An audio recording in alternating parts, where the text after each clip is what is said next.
This morning we all awoke to the news of the horrific terrorist attack in Brussels at the airport and the subway station.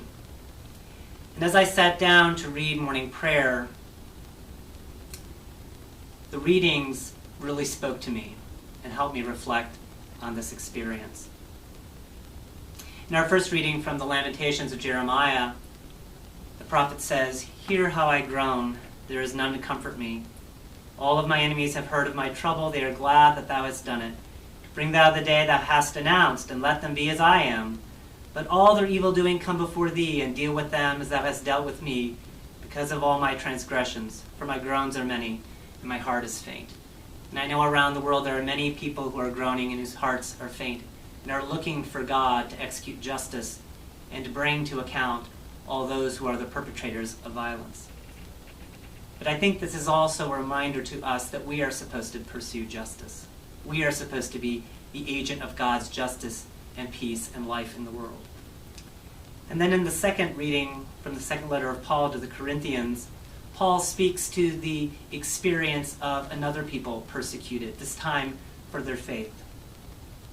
"For we do not want you to be ignorant, brethren, of the affliction we experienced in Asia, for we were so utterly, unbearably crushed that we despaired of life itself, while we felt that we had received the sentence of death. But that was to make us rely not on ourselves, but on God who raises the dead. He delivered us from so deadly a peril, and he will deliver us. On him we have set our hope that he will deliver us again. You also must help us by prayer, so that many will give thanks on our behalf for the blessing granted us in answer to many prayers." This passage emphasizes our reliance on God for our future.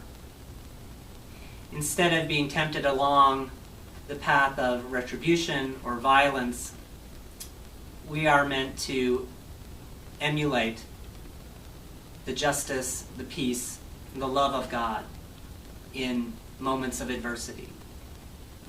Whenever we encounter an incident like the one this morning, we are convicted, I believe.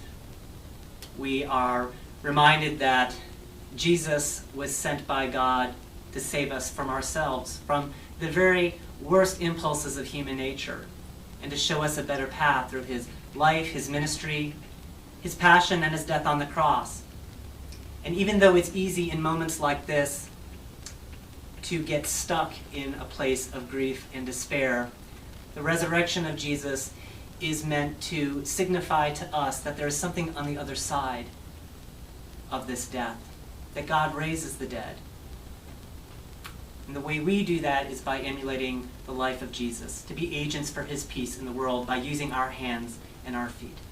So as we enter this holiest of weeks, I encourage all of you to reflect on Jesus' sacrifice and the lessons that sacrifice has taught us for our future together as a human race and as a Christian people.